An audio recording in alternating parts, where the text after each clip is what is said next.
مقدم ہے ناظرین کرام، آپ دیکھیں افطار نشریات رمضان رنگ، اور اس رنگ کے اندر ہم نے آپ جس طرح دیکھتے ہیں کہ موضوع بھی بات کرتے ہیں، ساتھ فاؤنڈیشنز بھی ہوا کرتی ہیں. ہمارا مقصد یہاں پر لاہور رنگ کی اسکرین پہ یہ ہے وہ فاؤنڈیشن جو جرنلزم پہ کام کر رہی ہیں، جو اپنے پاکستانیوں کو جو ہے ان کی خدمت کر رہی ہیں، وہ تھیلیسیمیا کا ایک مسئلہ ہو، وہ ڈائلسس کا ایشو ہو، وہ تعلیم کا شعبہ ہو. بتانا مقصود یہ ہے کہ ہمارے پاکستان کے اندر جہاں بہت ساری کمیاں بھی ہیں، وہاں پہ ہمارے پاس اللہ نے صلاحیتیں بھی نوازا ہے ہمیں. اگر ہم سندس فاؤنڈیشن کی بات کرتے ہیں، جب بھی کبھی تھیلیسیمیا کا ذکر آتا ہے تو ذہن میں ایک نام آتا ہے، وہ سندس فاؤنڈیشن کا ہے. وہ منو بھائی کا نام ہے، جب بھی وہ ذہن میں آتا ہے وہ سندس کا نام آتا ہے. اور سلام پیش کرتے ہیں منو بھائی کو بھی سندس فاؤنڈیشن کے پلیٹ فارم سے ساتھ کی. سندس فاؤنڈیشن ایک ایسا پلیٹ فارم مہیا کہ جہاں پہ بچوں کو جو ہے بلڈ مہیا کیا جاتا ہے، اور یہاں پر اگر کوئی شخص ڈونیشن نہیں دے سکتا تو اسے چاہیے کہ وہ اپنا بلڈ دے دے. اپنا حصہ جب تک ہم نہیں ڈالیں گے تو یہ ہمارا پاکستان گھر ہے، ہمیں اپنے گھر کے اندر اپنا حصہ ڈالنا ہے، ہمیں اس گھر کو سنوارنا بھی ہے، اس گھر کے اندر رہ کر جو ہے ہمیں اپنے اس گھر کو اون کرنا ہے. یہ پاکستان میرا پاکستان ہے. ہم یہ کہتے ہیں فلاں شخص کا کام ہے، یہ کام اس کا کام ہے، نہیں، یہ کام میرا ہے، یہ کام ہمارا ہے کہ تھیلیسیمیا کے بچے ہمارے بچے ہیں. ہمیں اپنا بلڈ بھی دینا ہے، اس سے بھی ہمیں ہیلپ کرنی سندس فاؤنڈیشن کی. ڈاکٹر صاحب تشریف فرما، ڈاکٹر عدنان گیلانی صاحب کیا کہیں گے؟ یہ مرض تیزی سے اس طرح بڑھ رہا ہے، تو آپ اس سال جو ہے ہر سال سے سندس ایک نئی اپنی کمپین لانچ کرتا ہے. اس سال کمپین میں کیا چیز اضافہ کیا آپ نے؟ کیا کچھ نیا کرنے جا رہے ہیں؟ کیا کہتے ہیں؟ عارف بھائی، جس طرح یہ ہے کہ میں نے پہلے بھی ذکر کیا کہ سندس فاؤنڈیشن کا ہر مریض جو ہے وہ 24/7 ہم لوگوں سے سروسز لے رہا ہے، اور سال کے 365 دن ہماری رجسٹریشن اوپن ہے اور کبھی بھی یہ بند نہیں ہوتی. تو کوئی بھی ایسا نیا پیشنٹ جو ہے وہ کسی بھی ٹائم سندس فاؤنڈیشن کا حصہ بن سکتا ہے. نمبر 1 تو یہ، اور سیکنڈلی یہ جہاں پہ نئی ایڈیشن کی بات ہے وہ ہم ایک ہاسپٹل کنسٹرکٹ کرنے جا رہے ہیں، جس کے لیے ہم لوگوں نے لاسٹ ایئر بھی شاید آپ سے ذکر ہوا تھا، ہم لوگوں نے لینڈ پرچیز کر لی ہے، اور اس سال انشاءاللہ ہم اس پہ کنسٹرکشن کرنا چاہ رہے ہیں. وہ ایک ایسا state of the art hospital ہوگا جس کے اندر ہم ان تمام مریضوں کو، اگر سپوز بلڈ کے ساتھ کوئی ENT کا پرابلم ہے، کوئی آنکھوں کا ایشو ہے، کوئی سپلین کی سرجری ہونی ہے، وہ ساری فیسلٹیز ہم انڈر ون روف ان کو پرووائڈ کریں گے. اور منو بھائی کا یہ خواب بھی تھا کہ ایک دفعہ جب تھیلیسیمک دنیا میں آ جاتا ہے تو وہ پیرنٹس کے لیے بالکل بھی برڈن نہ رہے، اس کو سندس فاؤنڈیشن اڈاپٹ کر لے اور اس کی ساری مشکلات جو ہیں وہ ہم لوگ اسی طریقے سے حل کریں. جہاں مشکلات حل کرنے کی بات آتی ہے وہاں ساتھ لوگوں کے ساتھ کی بھی آتی ہے کہ سندس فاؤنڈیشن اس وقت تک چل نہیں سکتا جب تک لوگ اپنے بلڈ کے عطیات ہمیں نہ دیں، اپنی زکوٰۃ عطیات نہ دیں. جس طرح آپ کو پتہ ہے رمضان المبارک میں ہمارا ٹرینڈ زیادہ ہے زکوٰۃ وغیرہ دینے کا. تو میں ریکویسٹ کروں گا کہ آپ لوگ بلڈ ڈونیٹ کریں ان پیشنٹس کے لیے، اور اس کے ساتھ ساتھ اپنے زکوٰۃ و عطیات جو ہیں وہ بھی سندس فاؤنڈیشن کو دیں. جہاں پر ادارے کی کریڈیبلٹی کی بات ہوتی ہے، جس کو بھی عطیات دے رہے ہیں دیکھ کے دیں. جس طرح ہم نے ذکر کیا سندس فاؤنڈیشن اپنی سروسز پرووائڈ کر رہا ہے. میں دیکھنے والوں کو یہ بھی کہہ دوں کہ اپنی زکوٰۃ کے نا آپ 3 حصے کر لیں. آپ کہیں یہ میں نے علم کے شعبے پہ دینا ہے کہ کوئی بچہ پڑھ لکھ جائے، میں اس بچے کو دوں گا جو بیمار ہے. پھر آپ تیسرا ایسا رکھیں کہ میں نے اس بزرگ کو دینا ہے جس طرح کوئی ڈائلسس کا پیشنٹ ہے. تو 3 حصے کر لیں تاکہ آپ کا جو آپ اپنا دیا جو ہے جب جلائیں تو وہ روشنی فراہم کر رہا ہو. آج کا موضوع ہے چغلی، غیبت اور حسد، جو ہم کہتے ہیں کہ جی جہاں بیٹھیں کہ 4 بندے بیٹھ جائیں بس پھر چغلی شروع ہو جاتی ہے. وہ جس طرح عائشہ نے کہا کہ ہم کہتے ہیں مزہ نہیں آ رہا بات کرنے میں. ہم کسی پہ بات کرنا جو ہے بڑے ایکسپرٹ ہیں اس بات میں کہ کون کیا کر رہا ہے. ہم بہت اچھے تبصرہ کرنے میں بہت کمال کے ہیں، لیکن جب خود کی باری آتی ہے، جب اپنی باری آتی ہے تو ہم کہتے ہیں ہم سے یہ کام ہو نہیں سکتا. یہ اللہ کی تقسیم ہے. کسی کو اللہ نے صلاحیتوں سے نوازا ہے، کسی کو اللہ نے اگر اچھی آواز دی ہے، کسی کو اچھا اللہ نے لکھنے کا ہنر دیا ہے، کسی کو اللہ نے جو ہے وہ نوازا ہے کہ وہ بہترین اپنے ملک کے لیے کہا. یہ اللہ پاک کی تقسیم ہے. تو اس کی تقسیم پہ جب آپ راضی رہیں گے تو رب رحمان وہ بھی عطا کرے گا جو آپ کے نصیب میں نہیں ہے. تو مس خانم بالکل، آنسا خانم بھی ہمارے ساتھ موجود ہیں، اور جیسے کہ ہم ایجوکیشن کے حوالے سے بات کر رہے ہیں، صوفی صاحب سے بھی ہم بات کرتے ہیں، لیکن آنسا آپ سے ایک سوال میرے ذہن میں یہ آیا تھا کہ ایک تو ٹھیک ہے ہم بات کر رہے ہیں پیرنٹنگ کی، لیکن آج کے جو ہمارے ٹاپکس ہیں کہ غیبت، چغل خوری، حسد، اس طرح کے جو مسئلے ہیں یہ ہمارے بچپن سے ہی کہیں نہ کہیں ہماری سوسائٹی میں شروع ہو جاتے ہیں. ایک تو میں یہ جاننا چاہ رہی تھی کہ پیرنٹس کو اپنے بچوں کو ان چیزوں سے بچانے کے لیے کس طرح کردار ادا کرنا چاہیے. دوسرا، اب جو جنریشن ہماری آ رہی ہے ان کا مزاج کس طرح کا ہے؟ کیا ان کا مزاج تیز ہے، ان میں یہ چیزیں زیادہ ہیں، یا پہلے جو ایک جنریشن تھی اس سے یہ چیزیں کم ہیں؟ دیکھیں، ہم جب 20ویں صدی اور 21ویں صدی کا کمپیریزن کرتے ہیں تو ہمیں ہر ایک اینگل سے دیکھا جائے تو ہر چیز ڈیفرنٹ نظر آتی ہے. بالکل، ہم لوگ سب جو ہیں جب تھے بچپن تھا ہمارا تو ہمیں وہ تمام سہولیات میسر نہیں تھی جو آج کے بچے کو میسر. بالکل بالکل. اسی طرح سے اس وقت وہ ٹاپک ہی ڈسکس نہیں ہوتے تھے جو آج ٹاپک ڈسکس ہو رہے ہیں. اس وقت ہماری بہت ہی بڑی بات ہوتی تھی آپس میں کرنے کی, تو ہم کوئی رات کو جو ڈرامہ دیکھتے تھے اسی کو ڈسکس کر لیتے تھے, یا پھر ہم لوگ فیملی میں اگر بیٹھے ہیں, کزنس میں بیٹھے ہیں, تو یا تو ہم اسکول کی بات کر رہے ہوتے تھے یا کوئی فیملی فنکشن کی بات ہو رہی ہوتی, یا دوستوں کی باتیں شروع دوستوں کی بات ہو رہی ہوتی. تو اب بچوں کے پاس ڈسکس کرنے کے لیے بہت سی چیزیں. چغلی وہاں پہ ہوتی ہے جہاں پر کوئی اچھا ٹاپک ڈسکشن کے لیے نہیں ہوتا. پیرنٹس کو چاہیے کہ بچوں کو ٹاسک دیں کہ بچے کسی ایک ٹاپک پہ ریسرچ کریں, پھر آپس میں جب بیٹھیں تو اس کے اوپر ڈسکشن کریں. چغلی کی عادت ختم ہو جائے گی. ہمارے پاس بہت سے ایسے لوگ ہوتے ہیں جو صرف لوگوں کو ڈسکس کرتے ہیں, بہت سے لوگ ایسے ہوتے ہیں جو آئیڈیاز کو ڈسکس کرتے ہیں, اور جو آئیڈیاز کو ڈسکس کرتے ہیں وہی کامیاب ہوتے ہیں. اچھا آنسر اس پہ ایک چیز یہ بھی تو ہے کہ اکثر مائیں کہتی ہیں کہ گھر کے کام اتنے زیادہ ہوتے ہیں کہ ہمیں ٹائم ہی نہیں ملتا کہ ہم بیٹھ کے بچوں کو پڑھائیں یا ان کو سکھائیں. ٹھیک ہے, جو اسکول سے پڑھ لیا گھر آ کے تھوڑا سا ان کو پڑھا دیا وہ کافی ہے. یہ چیز بھی ایک بہت بڑا مسئلہ بن گئی ہے. یہ جو سال پچھلا گزرا اور یہ سال جو گزر رہا ہے, اس میں پیرنٹس نے بہت کچھ سیکھا ہے, کیونکہ ہر ایک کام جو ہے وہ آن لائن کلاسز ہو رہی ہیں, بچوں سے زیادہ پیرنٹس انوالو ہیں.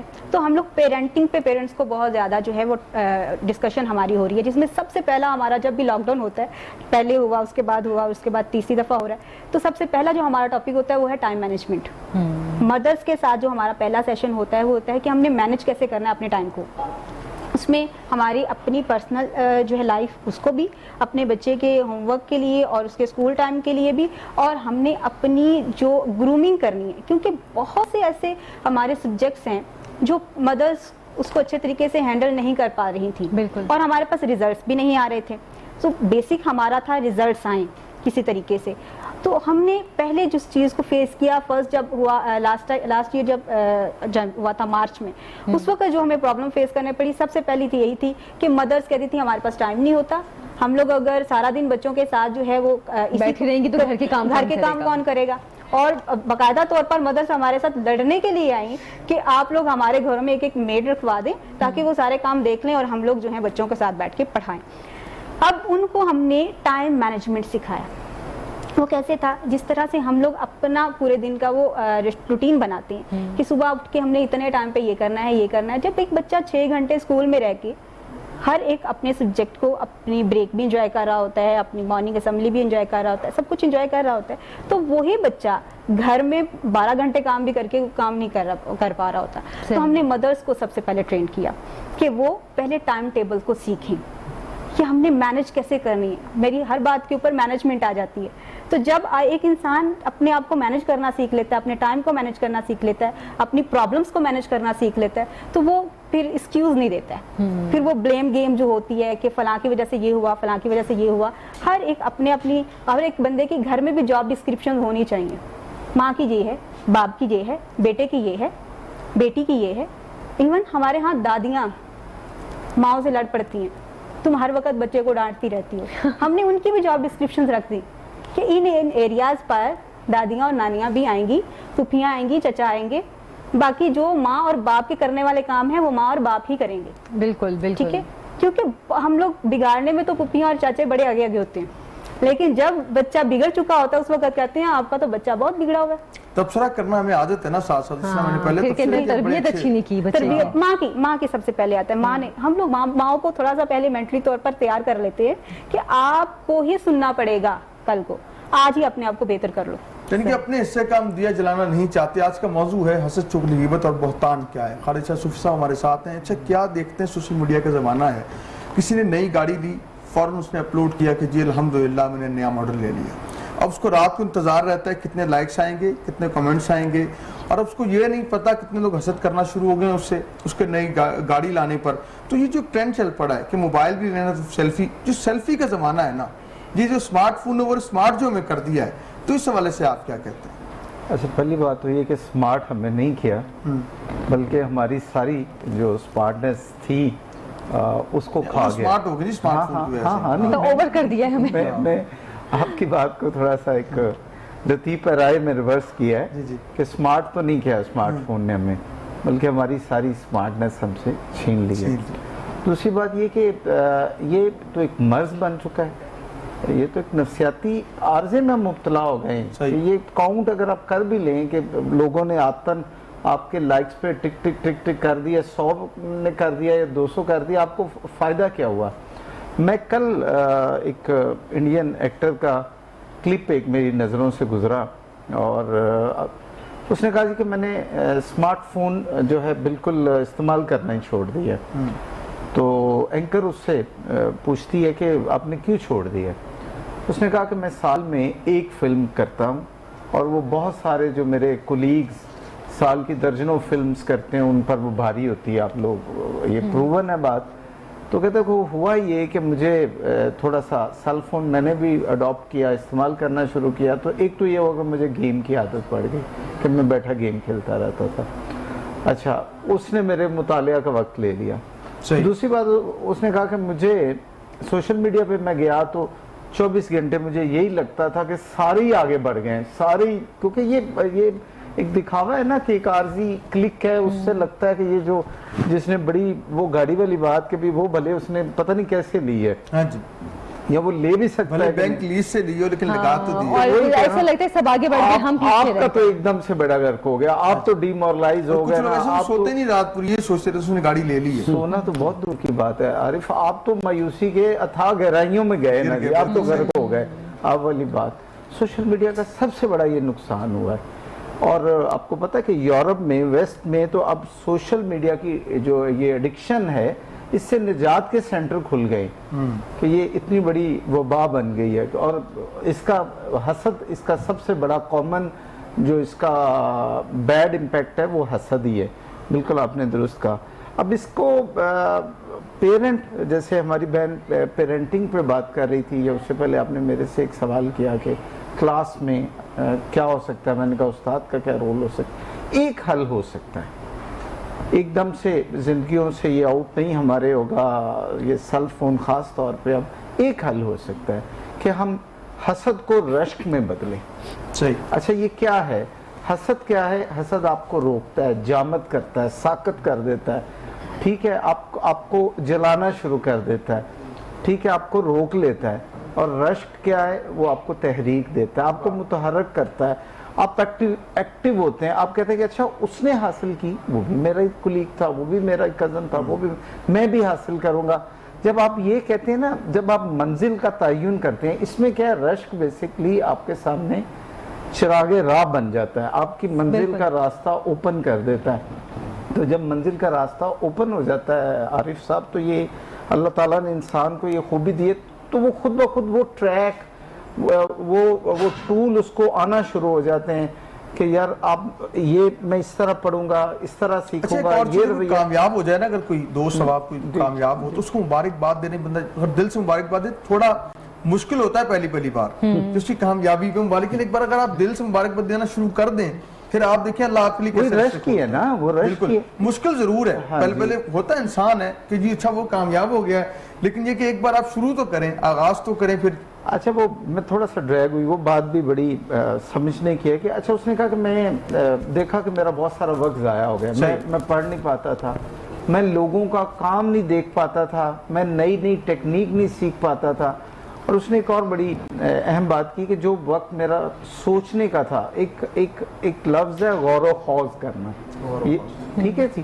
اور دنیا کے جتنے بڑے لوگ ہیں, لیڈر ہیں, وہ کیا کرتے تھے, ان کی بایوگرافیاں اگر ہم پڑھتے ہیں تو کچھ کامنز ان کی ہیبٹس آتی ہیں. ان میں ایک ہیبٹ ہے غور و خوض کرنا, ٹھیک ہے. وہ کیا ہے کہ وہ اپنے معاملات میں سے کچھ وقت, گھنٹے, منٹس نکالتے ہیں, بالکل آئسولیٹ ہو کے بیٹھتے ہیں اور غور کرتے ہیں جس بھی وہ کام میں ہوتے ہیں, لیڈرشپ میں ہیں, واٹ ایور پروڈکشن میں ہیں, ٹیچر ہیں, وہ غور کرتے رہتے ہیں بیٹرمنٹ کے لیے.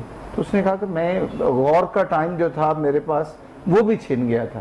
تو جب آپ غور کرنے لگتے ہیں اپنے آپ پہ غور کرنے لگتے ہیں. اچھا تو پھر غور کرنے کی آپ آپ نے حسد نہیں کرتے. اچھا آپ نے غور کرنے کی بات کی تو ایک سوال یہ بھی ذہن میں آتا ہے کہ اب جیسے میں نے پہلے بات کی کہ ہم جب بیٹھتے ہیں تو ہمارے ذہن میں کہیں نہ کہیں ہوتا ہے کہ اچھا مزہ نہیں آ رہا بات کرنے کا, ہم کسی کی بات نہیں کر رہے, حال چال پوچھ لیا, اچھا سب کا پوچھ لیا, اس کے بعد کیا بات کریں.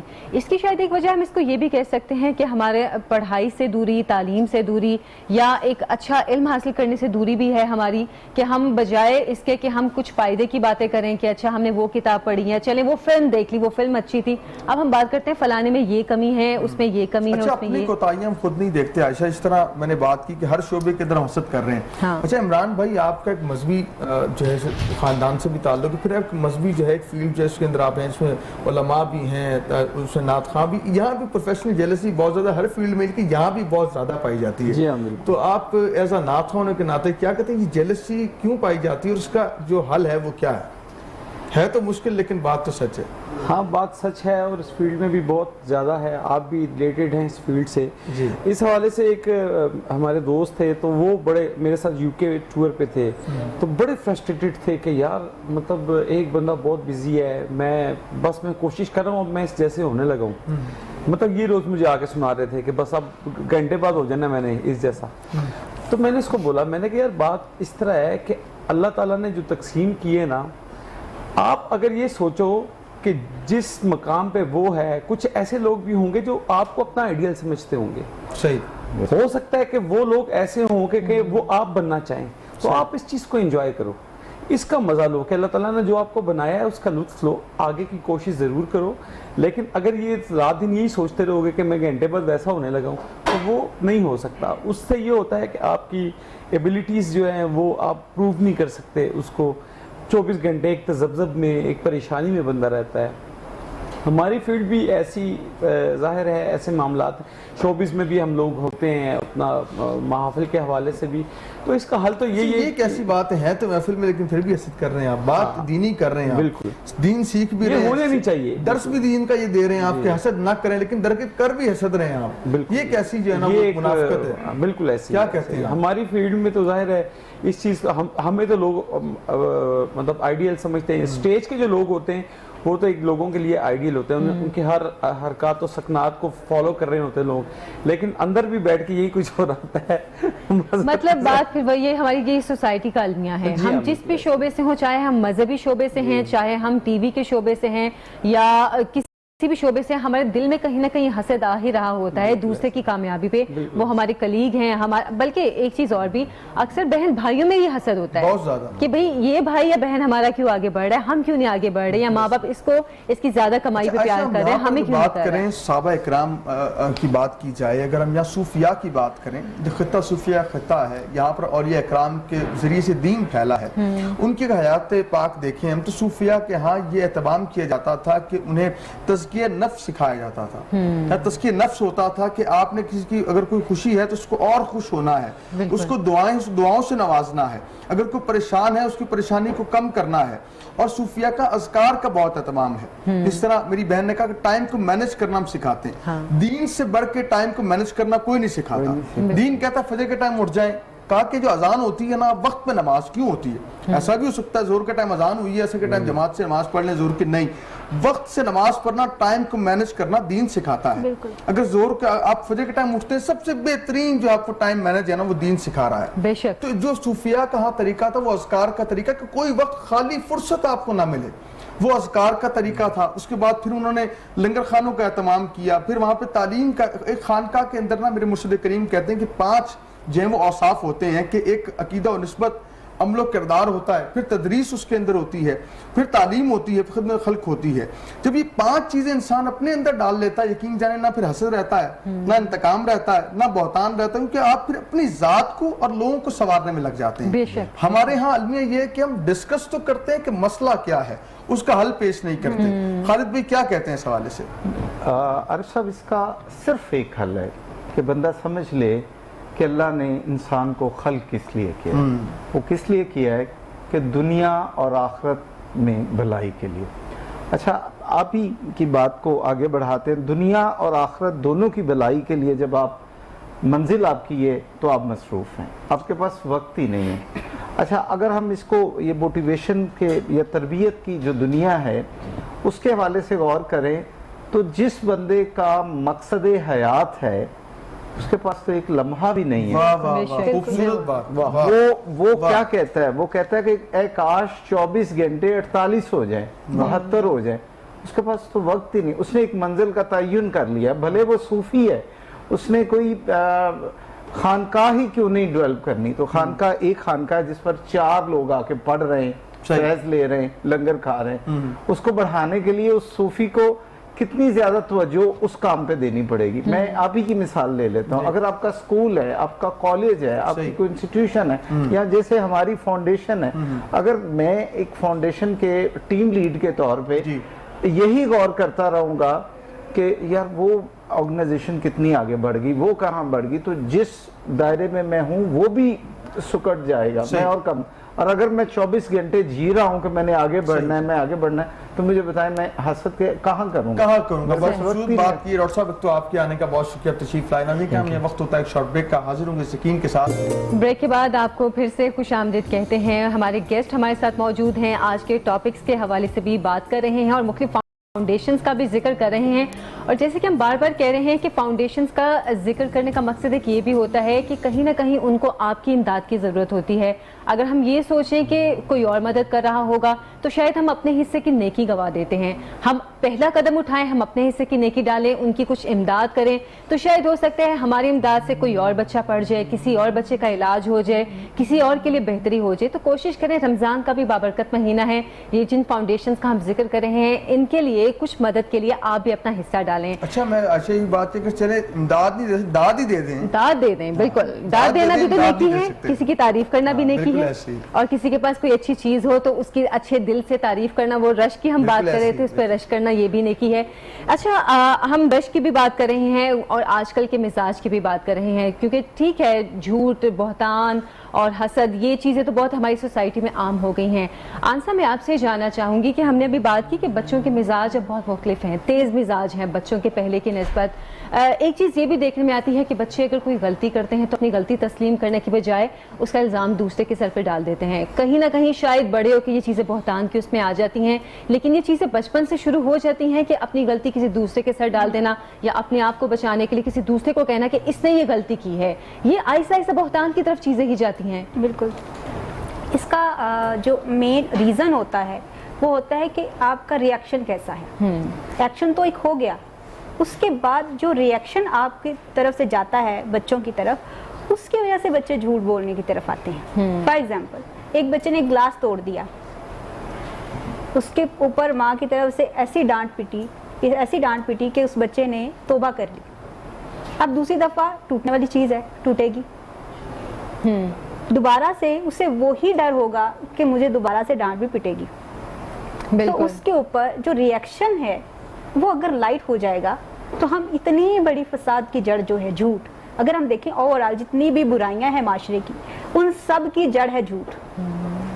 اب دنیا جہان کی ہر برائی کو دیکھ لیں, اس کے پیچھے جو مین ریزن ہوتا ہے وہ یہ ہوتا ہے کہ بچپن میں کہیں نہ کہیں جھوٹ نے آپ کو بچایا ہوتا ہے. بالکل, جھوٹ نے آپ کی پروٹیکشن کی ہوتی ہے. بالکل, کہ آپ کو بچایا, پروٹیکشن بھی کی. ہاں, تو اس وجہ سے جھوٹ جو ہے وہ آپ کے اندر ڈیولپ ہونا شروع ہو جاتا ہے.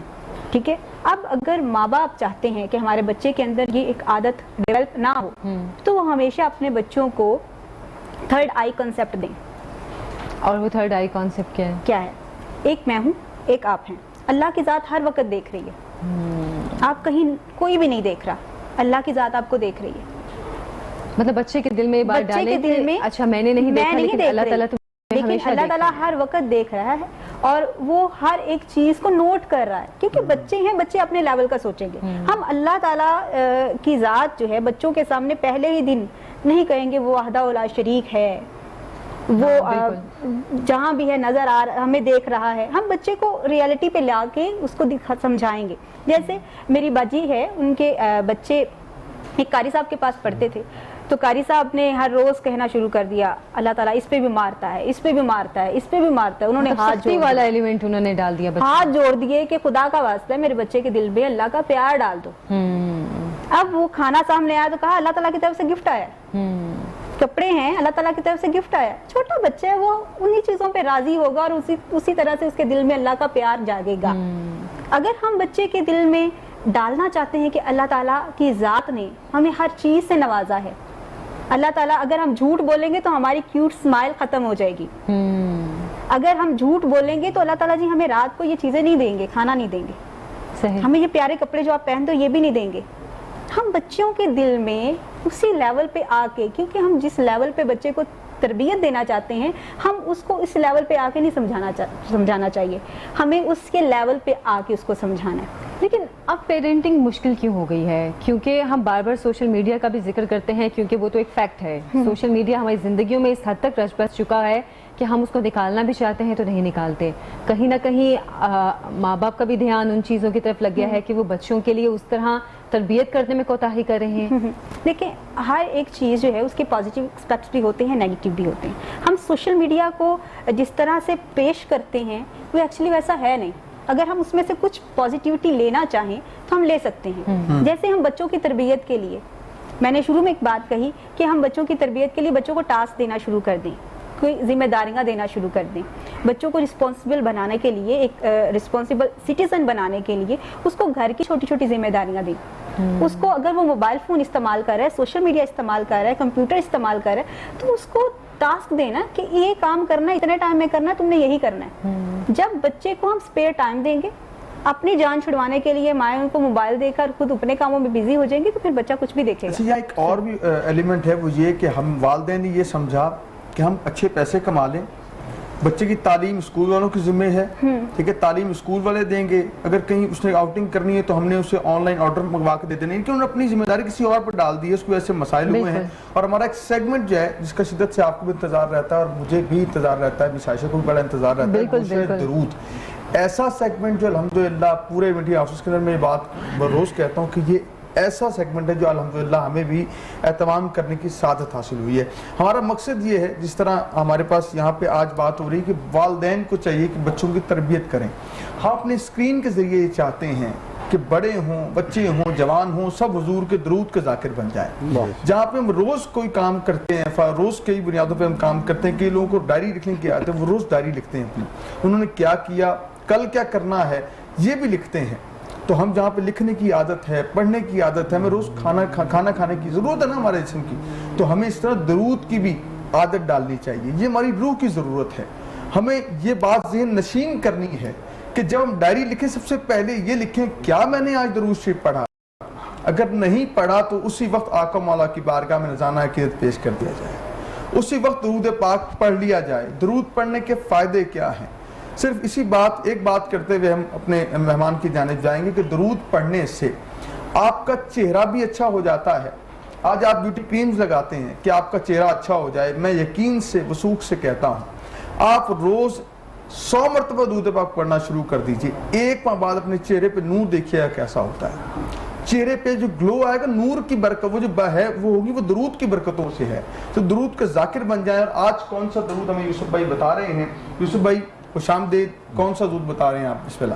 بسم اللہ الرحمن الرحیم. اللہم صلی علی سیدنا مولانا محمد وعلی آلہ وصحبہ وبارک وسلم. آج ایک حقائق سے اپنی گفتگو کا آغاز کرنا چاہتا ہوں. جی جی. اور یہ پیر کرم شاہ صاحب نے اپنی مقالات ضیاء القرآن میں نقل کی ہے. وہ فرماتے ہیں کہ میرا ایک بصرہ کے قبرستان سے گزر ہوا، ٹھیک ہے، تو میں نے دیکھا کہ وہاں پہ تختیاں لگی ہوئی ہیں لوگوں کی، فلاں ابن فلاں عمر 1 گھنٹہ، فلاں ابن فلاں عمر 1 ماہ، فلاں ابن فلاں عمر 2 ماہ، فلاں ابن فلاں عمر 6 ماہ. میں بڑا حیران ہوا، کسی کی سال، کسی کی 6 ماہ، کسی کی 3 ماہ. میں بڑا پریشان ہوا کہ اس علاقے کے لوگوں کی عمریں کم کیوں ہیں. تو میں نے وہاں پہ ایک بزرگ سے، ایک بڑے سے پوچھا کہ آپ کی قبرستان کا میں نے وزٹ کیا، مشاہدہ کیا، تو وہاں پہ جو لوگوں کی عمریں لکھی ہیں وہ بہت کم ہیں. صحیح. تو اس کی کیا وجہ ہے؟ تو اس نوجوان نے، اس بزرگ نے کہتے ہیں کہ مجھے جو جواب دیا وہ بڑا خوبصورت جواب تھا. انہوں نے کہا کہ ہماری بھی عمریں ایوریج ہیں، کسی کی 50 سال ہے، کسی کی 55 سال ہے، کسی کی 60 سال ہے، لیکن ہم نے اس کے قبر کے اوپر جو کتبہ لگایا اور اس کے اوپر جو عمر لکھی ہے وہ عمر وہ لکھی ہے کہ اس نے اپنی اس 50 سالہ زندگی میں کتنے گھنٹے، کتنے مہینے اور کتنے سال آقا دو جہاں علیہ الصلوۃ والسلام پہ درود پڑھا. ہم اسے زندگی کنسیڈر کرتے ہیں، ہم اسے زندگی جانتے ہیں. سبحان اللہ. میں لاہور رنگ کی انتظامیہ کا اور آپ کا مشکور ہوں کہ جنہوں نے ہمیں سانس لیتی ہوئی زندگی میں زندگی جینے کا موقع عطا فرمایا، کیونکہ درود پڑھنا اصل زندگی ہے، اصل حیات ہے. یہ جس درود پاک کی طرف ہم آج جس کی گفتگو کریں گے اس سے پہلے ایک حدیث مبارکہ آپ کی نظر کرنا چاہتا ہوں اور سامعین کی نظر کرنا چاہتا ہوں. دیکھیں آقا دو جہاں علیہ الصلوۃ والسلام نے کتنے خوبصورت انداز میں اپنے صحابہ کو درود پاک کی طرف راغب کیا. ایک صحابی بارگاہ رسالت مآب علیہ الصلوۃ والسلام میں حاضر ہوتے ہیں اور وہ کہتے ہیں کہ یا رسول اللہ صلی اللہ علیہ وسلم، میں یہ چاہتا ہوں کہ مجھے آپ رہنمائی فرمائیں کہ میں فرض عبادات کے بعد کتنا وقت جو ہے وہ درود پاک خوبصورت آپ کی ذات پر جو ہے نا وہ پڑھوں. حضور علیہ الصلوۃ والسلام نے ارشاد فرمایا کہ جتنی تیری منشا اتنا پڑھ، لیکن اگر زیادہ پڑھے گا تو بہتر رہے گا. اب یہ کتنی محبت کے انداز میں کہا کہ جتنی تیری منشا اتنا پڑھ، لیکن اگر زیادہ پڑھے گا تو تیرے لیے بہتر ہے. اس نے کہا یا رسول اللہ صلی اللہ علیہ وسلم، اس طرح ہے کہ میں فرض نمازوں کے بعد اپنے وظائف کا جو معمول میں رکھوں گا اس میں آدھا حصہ درود پاک آپ کی ذات پہ پڑھوں گا. حضور پھر مسکرا پڑے، فرمایا کہ جتنی تیری منشا اتنا پڑھ، لیکن اگر زیادہ پڑھے گا تو تیرے لیے بہتر ہوگا. اس نے پھر آقا دو جہاں علیہ الصلوۃ والسلام کی یہ بات سننے کے بعد کہا کہ یا رسول اللہ صلی اللہ علیہ وسلم، میں اپنی عبادات کے بعد معمولات میں 3/3 حصہ درود پاک کا رکھوں گا.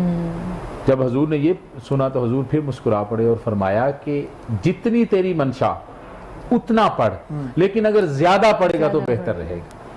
وہ صحابی بول اٹھے، انہوں نے کہا یا رسول اللہ صلی اللہ علیہ وسلم، میں اپنی فرض عبادات کے بعد اپنی معمولات کا سارا وقت آپ پہ درود و سلام پڑھنے میں گزاروں گا. تو وہاں پہ حضور علیہ الصلوۃ والسلام نے بڑا خوبصورت ارشاد فرمایا. حضور نے فرمایا کہ اگر یہ تو ایسا کرے گا تو یہ تیرے لیے کافی ہوگا، تجھے دنیا اور آخرت کی خیر و برکات عطا ہوں گی. اور اس میں جو سب سے خوبصورت بات حضور نے فرمایا کہ میں تیرا کفیل ہو جاؤں گا. اللہ، تیرے سارے کاموں کا ذمہ داری مجھ پہ آ جائے گی، میں کفیل ہو جاؤں گا تیرے سارے کاموں کا اگر تو میری ذات پہ ہر وقت درود پڑھا کر.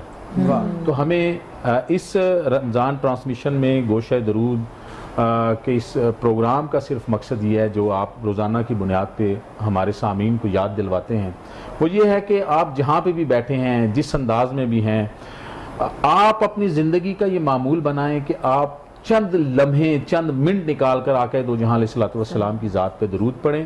اور پھر ہم آپ سے یہ ریکویسٹ کرتے ہیں کہ اس رمضان ٹرانسمیشن کے دوران آپ جتنا درود پڑھیں، اپنے بچوں کو، اپنی فیملی کو بٹھا کے جتنا درود پڑھیں، وہ ہمیں ہمارے جتنے بھی لاہور رنگ کے سوشل میڈیا کے پیجز ہیں ان پہ میسج کریں. ہم انشاءاللہ تعالی آخری رمضان المبارک میں اس کا ایک جو ہے بارگاہ رسالت مآب علیہ الصلوۃ والسلام میں اسے ہدیہ کریں گے. تو اس سارے کا مقصد صرف حضور علیہ الصلوۃ والسلام یعنی کہ ہم تذکیر کرنے کے لیے آتے ہیں. آپ یقینی طور پہ ہماری قوم، ہماری 90% آبادی وہ آبادی ہے جو حضور علیہ الصلوۃ والسلام کے نام کے اوپر اپنی جان فدا کرنے کے لیے تیار رہتی ہے. اور ہم حضور علیہ الصلوۃ والسلام سے محبت کرنے والی قوم ہیں. ہم عبادات میں ہمارے اندر جتنی بھی کمی آ جائے، لیکن جب نام آئے گا ذات محمد مصطفیٰ علیہ الصلوۃ والسلام کا تو ہم ہر چیز سے آگے بڑھ کر اس کا قدر و منزلت کریں گے. یقینی طور پر آپ ایسا کرتے ہیں، لیکن لاہور رنگ کی، عارف بھائی کی اور ہماری آپ سے ریکویسٹ ہے کہ آپ روزانہ کی بنیاد پہ یہ معمول بنائیں اور ہمیں یہ فیڈ بیک بھی دیں. میں سر یہاں پہ ایک عرض کرنا چاہوں گا، پچھلے دنوں 3 دن پہلے ایک دوست جو ہے نا وہ ہمیں ڈراپ کرنے کے لیے یہاں پہ آئے. انہوں نے ہمارا پروگرام دیکھا تو آج جو فیڈ بیک ان کی طرف سے آیا جس سے مجھے دلی طمانینت نصیب ہوئی. اور یقینی طور پر یہ بات لاہور رنگ کی انتظامیہ کے لیے بھی بڑی مبارکباد کی ہے کہ انہوں نے کہا کہ ہم 3 فیملی یعنی کہ ڈیفنس کے ایریے میں وہ رہتے ہیں، وہ کہتے ہیں کہ ہم 3 فیملیاں مل کے اکٹھے روزانہ افطاری پہ اکٹھے ہوتے ہیں. تو آپ کا پروگرام سننے کے بعد اور وہ دیکھنے کے بعد ہم نے معمول بنا لیا کہ افطاری سے پہلے ہم تینوں فیملیاں اکٹھے بیٹھتے ہیں اور 5 سے 10 منٹ کے لیے اکٹھے بیٹھ کے آقا دو جہاں علیہ السلام کی ذات پہ درود دیکھیں ہمارا پڑھیں. مقصد یہی صرف مقصد یہی تھا ہے. ہمارا. ہمارا مقصد یہ ہے کہ پاکستان کے اندر جہاں جہاں بھی بالخصوص لاہور میں پنجاب میں ہماری جہاں جہاں نشریات دیکھی جا رہی ہے ہر شخص بس آقا مولا پہ درود پڑھے, ہر شخص کی زبان پہ آقا مولا کا نام ہو.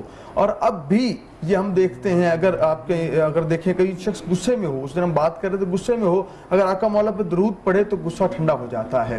یہ نام کیسا نام ہے, اور خوب سرکار کا نام ہے محمد, ایسا میٹھا نام ہے, جب لیتے ہیں طبیعت میں نکھار آ جاتی ہے, اور جب زبان سے سرکار کا نام نامی نکلتا ہے ثواب تو ملتا ہی ہے, دل کو بھی سکون نصیب ہوتا ہے. کسی نے کیا خوبصورت بات کی کہ میرے ہاتھوں سے اور میرے ہونٹوں سے خوشبو جاتی نہیں, میرے ہاتھوں سے اور میرے ہونٹوں سے خوشبو جاتی نہیں کہ میں نے نام محمد کو لکھا بہت اور چوما بہت. ہمارا مقصد یہ ہے کہ ہم درود پڑھیں اور اپنے بچوں کو تعلیم کریں. یقین کریں جب بچے درود کے ذاکر بن جائیں گے آپ کا شکوہ بھی ختم ہو جائے گا کہ بچہ نافرمان ہے, بچہ بات نہیں مانتا. جب اس کا کنیکشن بارگاہ نبوی سے جڑ جائے گا, جب اس کی حاضری مکین گنبد خضرا کی بارگاہ میں لگے گی, پھر کیسے ہو سکتا ہے کہ بچہ نافرمان ہو جائے. ہم درود پاک جو ہے روز 1 منٹ کے لیے پڑھا کرتے ہیں. عمران بھائی درود پاک کا ہم ذکر کریں گے پہلے, لیکن ہم یوسف بھائی سے پوچھ لیں آج درود انہوں نے درود کون سا ہے وہ بتا دیں پلیز. آج ہم جس درود پہ ذکر کرنا چاہتے ہیں وہ اسے عرفاء اپنی کتابوں میں لکھتے ہیں درود دیدار. صحیح. سبحان. سنا ہے آپ ہر عاشق کے گھر تشریف لاتے ہیں, میرے گھر میں بھی ہو جائے چراغاں یا رسول اللہ. اور اس درود پاک کا جو ذاکر ہوگا اس کے بارے میں جذب القلوب میں آتا ہے کہ جو بندہ روزانہ کی بنیاد پہ 313 مرتبہ اس درود پاک کا ورد کرتا ہے اسے آقا دو جہاں علیہ السلام اپنی زیارت سے مشرف فرماتے ہیں.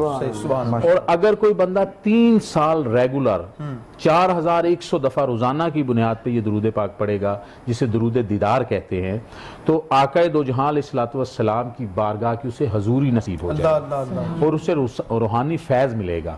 تو درود پاک آپ جتنے بھی پڑھتے ہیں اگر آپ محبت سے پڑھ رہے ہیں, عقیدت سے پڑھ رہے ہیں, تو یقینی طور پر اس کا جو آخری جو الٹیمیٹ آبجیکٹ ہے وہ آقا دو جہاں علیہ السلام کی قربت ہی ہے. لیکن یہ درود پاک خاص ہے اس حوالے سے کہ اگر آپ اس کے ذاکر بن جاتے ہیں, اس کو پڑھنا شروع کر دیتے ہیں روزانہ 313 دفعہ, اور اگر آپ 3 سال ریگولر اس درود پاک کو پڑھتے ہیں 4100 مرتبہ, تو آپ کو بارگاہ رسالت مآب علیہ السلام کی حضوری نصیب. ایک سوال بھی ہے, جب اس کو آپ ایک تعداد سے پڑھیں گے کہ وظیفہ تو نہیں ہو جائے گا, اس کی پرمیشن بھی ضروری ہوتی ہے کہ نہیں؟ دیکھیں جی درود پاک ایک ایسی چیز ہے کہ جس کی اگر تو آپ صاحب نسبت ہیں, درود پاک ایک فضیلت میں ایک فضیلت آ جاتی ہے, اگر تو آپ صاحب نسبت ہیں, کہیں پہ آپ کی سلسلہ بیعت ہے تو آپ وہاں سے اجازت لے لیں تو یہ زیادہ افیکٹو ہے. اپنے اسکول کا سبق پڑھنا ہاں, لیکن یہاں پہ سر ایک بات کر دوں کہ اگر کسی کا مرشد نہیں ہے, کوئی آج تک بیعت نہیں ہوا اور اسے اپنی مرضی کا اپنی منشا کا مرشد نہیں ملا, تو کوئی بندہ نیت رکھ کے درود پاک کو اپنا مرشد مان لے تو یہ اس کے لیے کافی ہے. خوبصورت بات. ہم درود کا ایک بار جو نا درود پاک جو ہے اس کا ورد کر لیتے ہیں, اسی کے سائے میں ہم ہاں جی. اللہم صلی علی سیدنا و مولانا محمد, صلی علی سیدنا و مولانا محمد وعلی آلہ و صحبہ و بارک وسلم. اللہم صلی علی سیدنا و مولانا. ادھر درود کی محفل کو ہم سجاتے ہیں, ادھر سے لے کے فرشتے سلام آتے ہیں. جہاں نیاز سج ذکر پاک کی محفل, وہ گھر حضور کی رحمت سے جگمگاتے ہیں. اللہم صلی علی سیدنا و مولانا محمد.